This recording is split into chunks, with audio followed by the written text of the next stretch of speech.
তো hello guys, welcome back to my YouTube family. তোমরা সবাই কেমন আছো? আশা করি সবাই ভালো আছো। তো আমরা এখন আজকে চড়কতলা দেখতে যাব।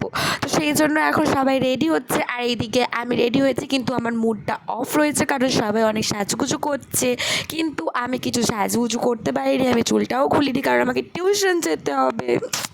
কী আর করবো, কিছু করার নেই। মা যেহেতু বলছে কালকে কালকে তো গাজন, তো কালকে যেহেতু আমি কামাই করব কালকে, ওই জন্য আজকে বলছে আজকেও কেন কামাই হয়, এমনিতে তো 3 দিন ক্লাস, তো আজকে চলে যা।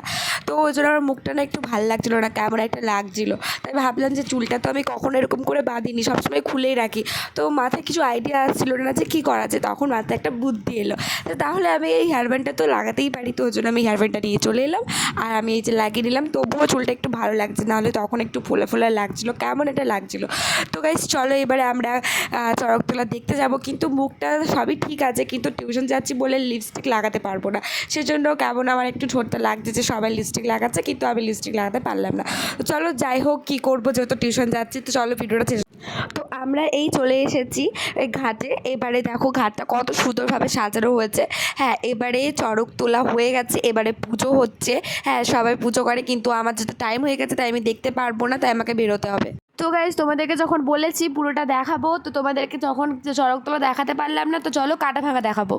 তো চলো, এই যে এখন টিউশন চলে এসেছি, এবারে ক্লাসটা করে নিই। আর কাটা ভাঙা এখন না, কাটা ভাঙা হচ্ছে রাত 12টার সময় হয়। হ্যাঁ, তো তোমাদেরকে আমি যখন ব্লগটা শুরু করেছি আমি রাত 12টায় যাবো, কাটা ভাঙা আমি তোমাদেরকে দেখাবো। তো তোমরা পুরো ভিডিওটা শেষ অবধি দেখতে থাকো। এই যে গাইজ, ক্লাস করে এখন বাড়ি চলে এলাম। এবার চলো ফোনটাকে চার্জে দিয়ে দিই, আর জলদি জলদি ঝটপট করে আমাদের খাওয়া দাওয়াও করে নিই, কারণ আমরা রাত 12টার সময় তো এবার গাজন দেখতে যাবো। আর ওইদিকে দেখো ঠাম্মি পিসি সবাই বসে বসে টিভি দেখছে। ঠাম্মি বলছে আমাকে খবর লাগিয়ে দিয়েছে, নাটক লাগা।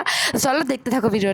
তো এই যে গাইজ দেখতে পাচ্ছ, এখন রাস্তা পুরো ফাঁকা। এইদিকে আমরা সব এখন যাচ্ছি একা একা হেঁটে হেঁটে। এইদিকে তো একটা দোকান খোলা রয়েছে, এখন দেখো রাস্তাতে কেউ নেই। এখন আমরা একা একা ভূতের মতন হেঁটে হেঁটে যাচ্ছি, আর আসবো সেই সেই কটার সময়, 2-3টে সময় আসবো, 1-2টোর সময় চলে আসবো আমরা।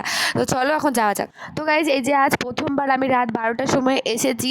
আমি ভেবেছিলাম কি এরকম কি এমন রেডি হবো, হ্যাঁ এরকম যেমন খুশি একটা জামা প্যান্ট পরে চলে যায়। হ্যাঁ, এত রাতে তো কেউ আসবে না। ও বাবা, এখানে এসে দেখি বাপরে বাপ কত ভিড়, আর এটা তো কম, এরপরে তো আরও ভিড় হবে। তোমরা শুধু দেখতে থাকো।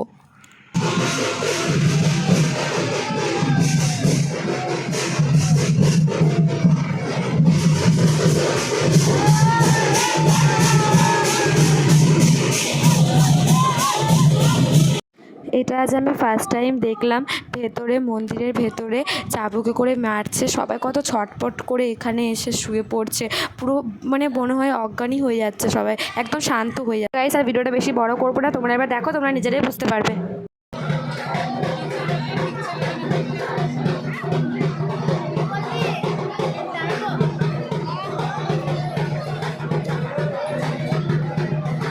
তো এই যে সবাইকে পদ্ম জল ছিটিয়ে পড়ে, এবার সবারই জ্ঞান আসছে। তোমরা তো পুরো ভিডিওটা দেখলেই, প্রথমে চাবুকে ছটপটের মানুষে কীরকম করে ছটপট করে করে এখানে এলো। এইটা সত্যি করে আমি ফার্স্ট টাইম দেখলাম, যখন ছটপট করছিল আমি নিজেই ভয় পেয়ে গেছিলাম।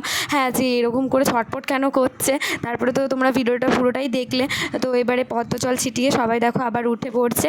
তো চলো, আর এরপরে কাটা ভাঙা না কি বলে, কাটার ওপর নাকি শয়, তো ওইগুলো আর দেখতে পারলাম না, কারণ আমাদের 1টা বেজে গেছিলো, বাড়িও যেতে হবে এরপর। তো ওই জন্য এইটুকুই। তো আজকের মতন ভিডিওটা এই পর্যন্তই। কালকে গাজন আসল, কালকে ওই যে বান ফোড়া আরে কালকে হবে। তো এবার তোমাদেরকে কালকে সব কিছু দেখাবো। তো তোমরা আমার যারা যারা এখনও চ্যানেলটা সাবস্ক্রাইব করোনি তারা করে দেবে। চল দেখা হবে।